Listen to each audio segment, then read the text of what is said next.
E aí, pessoal, tudo bom? Esse vídeo da série Descomplicando o Docker é sobre Docker Images. Então, antes da gente começar a falar sobre esse objeto tão importante dentro do Docker, você que ainda não se inscreveu no meu canal, se inscreve aqui se gostou no final do vídeo só. No final do vídeo, se você gostou, você vai curtir esse vídeo, eu vou te lembrar de novo. E compartilhe com seus amigos, vamos compartilhar, todo mundo crescendo junto é muito melhor. Beleza? Então vamos lá. Vamos falar sobre Docker Images, tá? O que são Docker Images? São fotos de baleias tiradas pelo Greenpeace? Talvez? Não. Nesse caso, pode ser. Mas nesse caso não. Uma imagem Docker, ela é declaração para a criação de um container, tá? É como se fosse a planta do container. Ela contém a receitinha do bolo. Se a gente fosse fazer um paralelo com programação orientada a objetos, a imagem Docker seria uma classe de um objeto, uma classe que você declara, coloca os métodos e atributos para depois instanciar um objeto. O objeto, no caso do Docker, seria o container rodando, tá? Nessa planta, nesse receitinha do bolo do Docker na imagem, a gente pode declarar o ambiente que a aplicação vai rodar, o código, a gente pode copiar o código da sua aplicação para dentro do container, a gente pode declarar variáveis de ambiente, pode fazer modificações no ambiente. Eu vou explicar tudo isso ao decorrer desse vídeo, mas é importante saber que uma imagem Docker é como se fosse uma receitinha do bolo, tá? Eu preciso entender também algumas características de uma imagem. O ID da imagem, que eu vou mostrar para vocês, ele é baseado no, a gente chama de SHA da imagem, como se fosse um checksum. Então, por exemplo, se eu vier aqui no terminal, eu já até estava fazendo isso agora, ó, Docker Images, ele vai me mostrar todas as imagens que tem no meu computador. Atualmente tem pouca coisa aqui, esse computador é recém-formatado, mas assim, eu tenho aqui ó, o repositório, a tag, a imagem que eu peguei do repositório, a tag e o ID da imagem. Esse ID, na verdade, ele é um ID mais longo, mas esse aqui é o short desse hash, que é o checksum.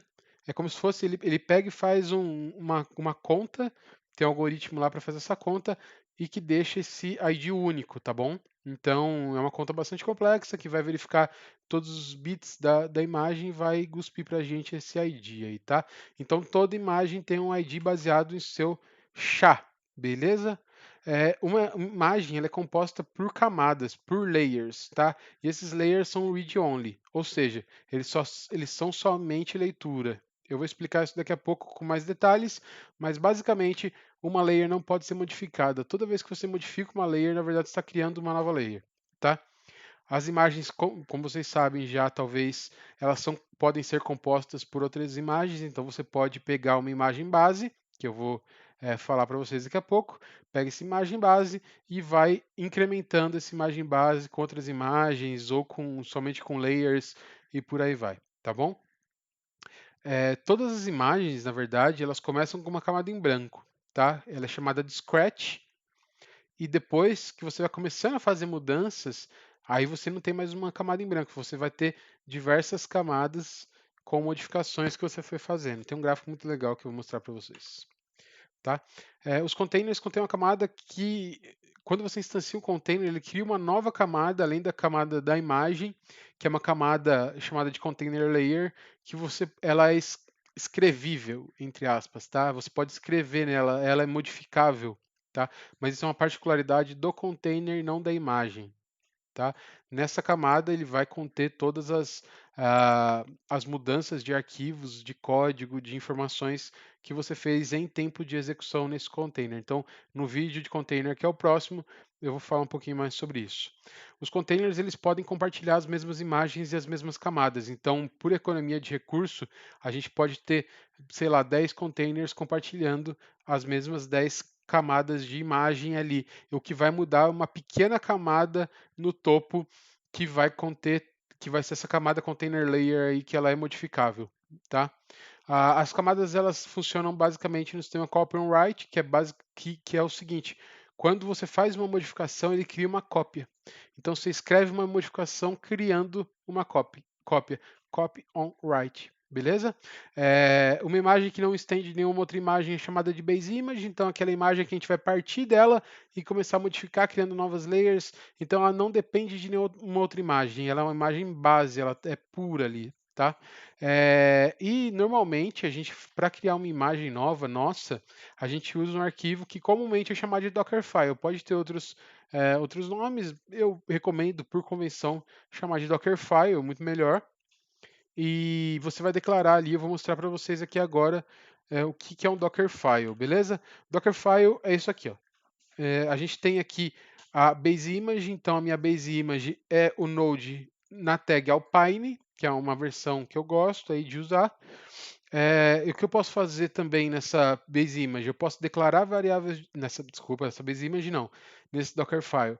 Posso declarar variáveis de ambiente. Aqui eu fiz um teste bastante simples. Eu declarei um env com personagem igual Goku, que é a declaração da variável de ambiente, e também posso rodar comando. Qualquer comando que esteja disponível, um script bash ou shell, ele pode ser usado dentro de um Dockerfile. Então, é uma coisa que é importante vocês entenderem, que para você rodar, fazer uma declaração de algum comando, de alguma variável, tem uma sintaxe específica. Ele é precedido pelo comando para depois vir os parâmetros desse comando. Então, from, tudo maiúsculo, para diferenciar mais facilmente os argumentos do comando. Então, o comando é sempre maiúsculo e os argumentos, na maioria das vezes, podem ser variável de ambiente, não pode ser minúsculo por convenção também, mas normalmente os comandos são minúsculos. Então, from, que é o comando, o argumento é node Alpine. Env, personagem igual Goku, então env é o comando e personagem igual Goku é o argumento desse comando, tá? Assim como o comando run, ele vai me permitir rodar qualquer tipo de comando, script bash ou shell. Então eu dou um run e escrevo o comando como se eu estivesse escrevendo no meu terminal, tá? No meu bash. Então eu dou um echo, o personagem mais forte de todos os tempos é aí $personagem. Isso aqui no Linux vocês sabem, se vocês viram o meu outro vídeo de Descomplicando Linux, veja ele lá. Tá no card em algum lugar da tela que eu não sei qual lado é, porque eu me confundo com isso. Mas está no card aqui, se vocês quiserem dar uma olhada lá no linha de comando do Linux, Descomplicando Linux, dá para dar uma olhada nisso. Então eu estou concatenando, eu estou interpolando esse string aqui dentro do comando. Então, a hora que eu executar, que eu fizer o build dessa imagem aqui, vocês vão ver qual é o resultado. A gente pode expor portas também, o comando para expor uma porta é expose, e o argumento é a porta que você quer expor. Isso não quer dizer que essa porta vai ficar disponível para o host, tá? Na hora de instanciar o container, eu ainda vou ter que fazer essa associação da porta de dentro do container para fora do container. Então, se o container está expondo a porta 80 para mim, e eu vou escolher na hora de instanciar esse container para qual porta do host eu vou querer jogar essa porta 8080, tá? O que é legal nisso? Eu posso ter, por exemplo, 10 instâncias do mesmo container da mesma aplicação na mesma máquina. Eu não vou precisar mexer na imagem ou no container para poder fazer essa modificação. Na hora de instanciar o container, eu vou falar que a porta 8080 de todas aquelas aplicações, uma está indo para 8080, outra para 8081, para 8082, sem precisar mexer na imagem em si. Isso é muito legal, tá? Facilita muito a orquestração de containers. E o CMD, que é obrigatório, é o último comando. Se um Dockerfile tiver vários CMDs, o que vai valer é o último, que é o que vai fazer com que a aplicação fique de pé, é o último comando que você vai executar. Então, nesse caso aqui, é um echo lá todos. Só isso. Mas, por exemplo, se fosse uma aplicação Node, seria o node index.js ou qualquer coisa do tipo. Entendeu? Como é que eu faço? Legal, eu tenho a receita do bolo, como é que eu asso esse bolo? Você vai me perguntar, como é que eu faço para ele ficar pronto? O comando é o docker build, tá? O build ele vai pegar e vai executar seus comandos um a um, as suas instruções e vai criar uma imagem para você. Vamos ver como isso funciona? Aqui eu já estou na pasta correta, na pasta que tem o Dockerfile. Então o comando, vou dar um clear aqui, o comando é bem simples. Docker build. E aí, se eu der um enter aqui agora, vai dar problema, tá? Por quê? Porque eu preciso passar a pasta que ele vai. E se o arquivo chamado Dockerfile, ele vai achar para mim já. Então, como eu já estou na pasta correta, eu vou dar um docker build ponto, que é na pasta que eu já estou, procura o Dockerfile. Beleza? Aí aqui, ó, foi muito rápido, porque é uma imagem simples e a base image eu já tinha baixado. Então ele vai falar o seguinte: from node Alpine, criou uma layer. Aí env personagem igual Goku. Aí tá usando o cache porque ele já tem essa layer lá, porque eu fiz um build antes. Aí tem aqui mais o hash o chá dessa layer. Aí tô mais um comando, tá usando cache também porque não foi modificado desde o último build. Daí expondo a porta 8080 e dando CMD no final. O que é legal aqui? A gente vai pegar e vai agora eu vou mostrar para vocês o que acontece quando você faz uma modificação nisso, tá? Então vamos aqui direto no Visual Studio Code. Eu vou pegar e vou fazer uma modificação. Por exemplo, não é, opa, não é o personagem, tá? E eu vou colocar aqui Vegeta. Beleza? Salvei, vou abrir o console aqui mesmo e vou dar um Docker build. E eu preciso, olha, reclamou que eu não passei novamente a pasta que eu quero fazer o build. Docker build ponto. Tá vendo? Aqui tem algumas coisas interessantes. Tá vendo que ele está removendo um container intermediário porque eu mudei essa parte aqui, então não está em cache. Aqui ele também fez ele deu run e ele fez uma nova camada. Então, todas as camadas que eu modifiquei, ele não deixou. Então, você viu que demorou um pouquinho mais do que a primeira. Se eu der um Docker build de novo, muito rápido, porque ele não precisou criar novas layers. Todas essas modificações já tinha em cache, uma layer para cada modificação. Como é que eu posso ver isso legal? Vou dar um clear aqui. Se eu der um Docker images, ele vai me dar o ID de todas as imagens, ok? E aí, o que eu vou fazer? Vou pegar, por exemplo, a que eu acabei de fazer aqui, ó. Vou pegar esse daqui. Então, vou dar um Docker Image History, passando o hash o ID dessa imagem, tá? Como eu disse para vocês, quando você pega um comando específico, você tem que passar ID ou nome. Eu prefiro passar ID. Isso tem no vídeo anterior. Aqui vocês veem o histórico dessa imagem aqui. Vocês veem que tem diversas camadas e inclusive as que eu acabei de criar, né? Tem 11 horas atrás essa imagem, o Node Alpine foi atualizado. Isso é até uma sorte, né? E antes disso, nesse ponto aqui, tinha sido 8 semanas atrás. Então foi atualizado recentemente.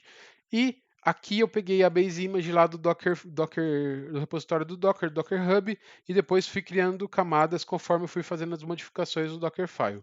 Beleza? Dá um clear aqui. Legal. Eu queria mostrar para vocês uns gráficos de como isso funciona, tá?